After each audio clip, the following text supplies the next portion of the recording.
Sunny bhai, I know you're not the one for stats, but MSD is now officially India's most successful captain. So stats aside, you've seen many moons both as a player and as an analyst. Is Dhoni the best one-day captain India's ever had? If you look at stats after about 5 or 10 matches, they don't really tell you much. But if you look at stats after, say, about 50 or 100 matches, then they tell you a fair bit of the consistency of the performer. And quite clearly, I would not go into comparisons because, look, there were different formats in the sense that there was a 60-over format that started. There was a format that came on later on without any limitation on the fielders inside the circle. Then the number of bounces being reduced completely to zero. Then the bounces being brought back. So there have been different eras in limited overs cricket, and that's the reason it's unfair to compare the captains or the players that have played in these different eras. But going by sheer statistical record, I think Mahendra Singh Dhoni is tops at the moment, and that's how we should enjoy it. All right, numbers aside, as a master strategist too, MSD is a different player and a captain whenever he dons the blue jersey of India instead of the white one. What do you attribute that to? As far as the wearing of the blue, changing it, it could be very simply the fact that you now know that there is a certain limitation of overs.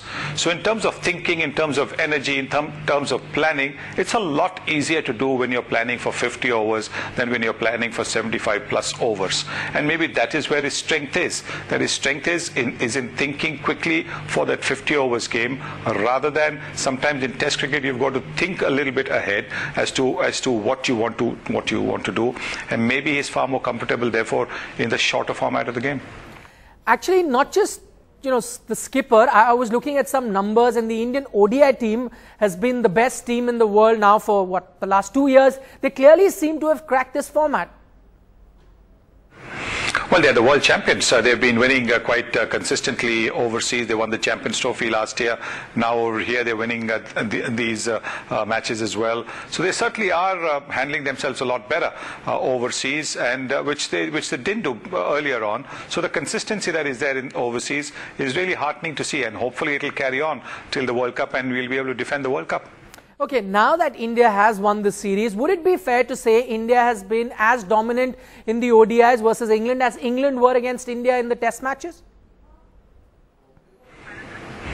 I would say no, because India won a Test match while they lost the last 3.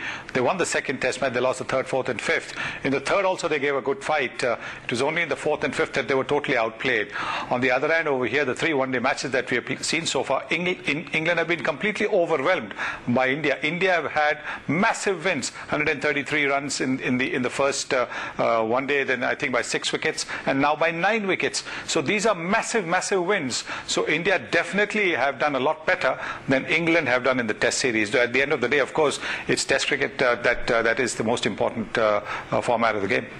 Right. At the end of the Test series, while speaking to NDTV, you had said if India does well in ODIs, the Test loss would be forgotten by everyone, and that is the problem with Indian cricket. Now that India has dominated England in the first 3 ODIs, let me ask you, have you forgotten the Test loss?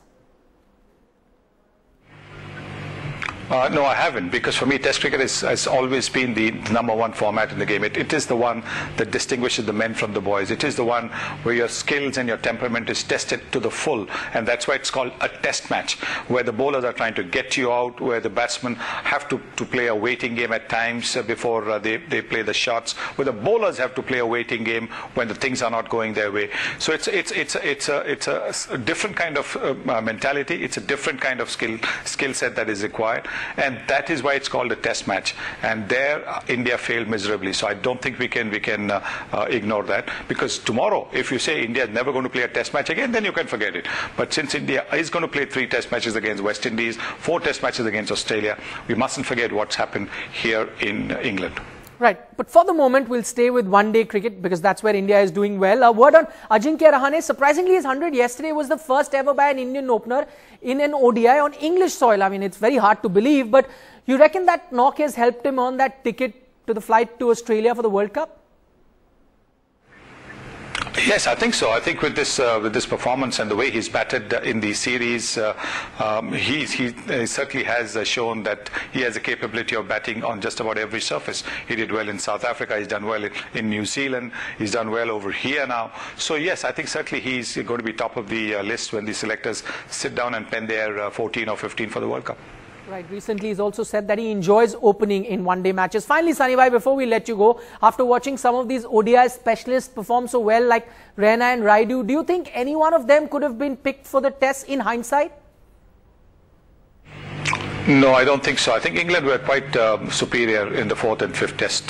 They certainly seemed to have been heartened by their win where they levelled the series at Southampton. So when they came to Manchester and at the Oval, they had pitches also that supported them. Pitches where there was a fair bit of green and there was a fair bit of movement. There was a fair bit of cloud cover. On the other hand, apart from the first one-day game in Cardiff, the second one-day game, the first was washed out. The conditions have actually suited India. These have been slow pitches. There's not been much of bounce. There's not been much of seam movement, which has actually encouraged the Indian batsmen to bat in the manner that they have.